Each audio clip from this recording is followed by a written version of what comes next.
You're not lazy, you're not broken, you're just unclear, and that confusion is costing you years. Let's talk about it.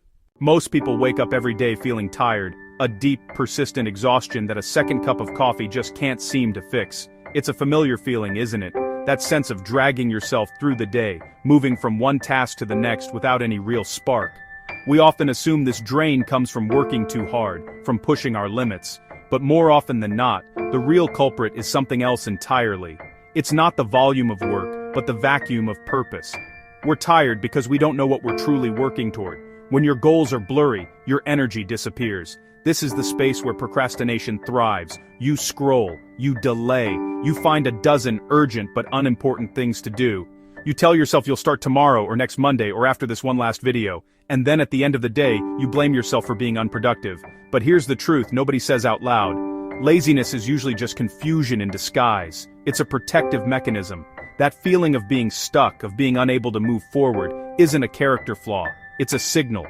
Your brain is a powerful, efficient machine, but it needs a clear destination. When the brain doesn't know the next clear step, it defaults to what's easy and familiar. It chooses comfort instead of progress, because comfort requires no map. Motivation doesn't fail because you're weak. It fails because motivation needs direction. Imagine trying to drive somewhere without an address. You wouldn't blame the car, you'd blame the map. Yet that's exactly what we do to ourselves. We say, I just need more motivation. No, you need clarity. One lesson that shows up in almost every great book on success is this. Clear goals create automatic discipline. When the goal is clear, decisions become easier, distractions lose power, discipline stops feeling forced. You don't need hype, you need a target. Here's a simple shift that changes everything. It's a method designed to cut through the noise of endless to-do lists and the paralysis of overwhelming choice. First, stop asking, what do I feel like doing today? This question is a trap. It anchors your productivity to the unreliable whims of emotion. It invites procrastination because we rarely feel like doing the hard, important work. Instead, start asking, what is the one thing that moves my life forward today? This isn't about what's easiest or most urgent. It's about identifying the single most impactful action, the lead domino. Look at your goals, then work backward.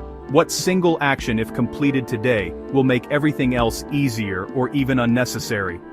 That is your one thing. Not 10 things. Not a perfect plan. Just one clear, committed action. This singular focus is your greatest weapon against distraction. It provides a clear target for your energy and ensures you are always making meaningful progress, day by day. Remember, clarity beats intensity, every single time. So next time you catch yourself procrastinating, resist the urge to attack yourself. That inner critic who calls you lazy. It's not helping, it's just adding a layer of guilt that paralyzes you further. Instead, get curious. Gently ask yourself, what am I unclear about right now, Macdo? This single question can shift everything because the moment clarity enters the room, action isn't just possible, it becomes the natural next step. Procrastination thrives in ambiguity and overwhelm. It's the fog that descends. When a project feels too big, the path is unmarked, or the fear of not doing it perfectly stops you from doing it at all.